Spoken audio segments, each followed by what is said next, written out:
দেশের পোল্ট্রি শিল্পের চলমান অস্থিতিশীলতা কাটিয়ে আধুনিকীকরণের মাধ্যমে আরও গতিশীল করার লক্ষ্যে ঢাকায় এক আলোচনা সভা হয়েছে। সভায় নিরাপদ আমিষ এবং পুষ্টি চাহিদা পূরণে ন্যায্য মূল্যে মাংস ও ডিম প্রাপ্তি নিশ্চিতের উপর গুরুত্ব দেন বক্তারা। বিস্তারিত জহির মুন্নার রিপোর্টে।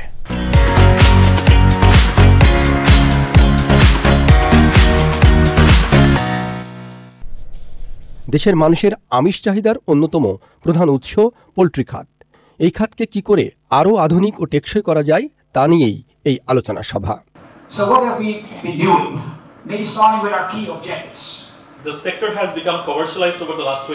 নেদারল্যান্ড সরকারের অর্থায়নে পোল্ট্রি টেক বাংলাদেশ প্রকল্পের আওতায় লারিভ international, light castle partners, feed industries associations এবং Bangladesh poultry industries central council রাজধানীতে এই সভার আয়োজন করেন।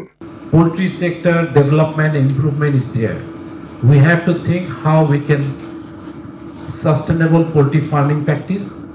It's also the poultry sector itself. আলোচনায় অংশ নেন বাংলাদেশে নেদারল্যান্ডসের দূতাবাস, বাংলাদেশ সরকার, বিশ্ব ব্যাংক এবং পোল্ট্রি শিল্পের প্রতিনিধিগণ। দীর্ঘ আলোচনায় এই শিল্পের উন্নয়নে সমন্বিতভাবে কাজ করার উপর গুরুত্ব দেন বক্তারা।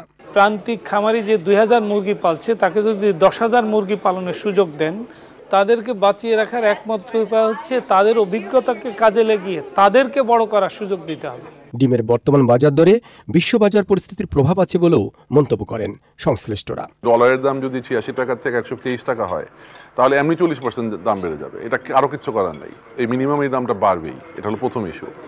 লজিস্টিক্স খরচ অনেক বেড়ে গেছে, ট্রান্সপোর্টেশন খরচ অনেক বেড়ে গেছে। এগুলো তো আসলে কমানো খুব ডিফিকাল্ট, বাট এগুলো আস্তে এনার্জি খরচ অনেক অনেক বেশি বেড়ে গেছে। কিন্তু সেই সুযোগে প্রডিউসাররা যতটুকু না দাম বাড়ায়, মিডলম্যানরা তার থেকে অনেক বেশি দাম বাড়ায়।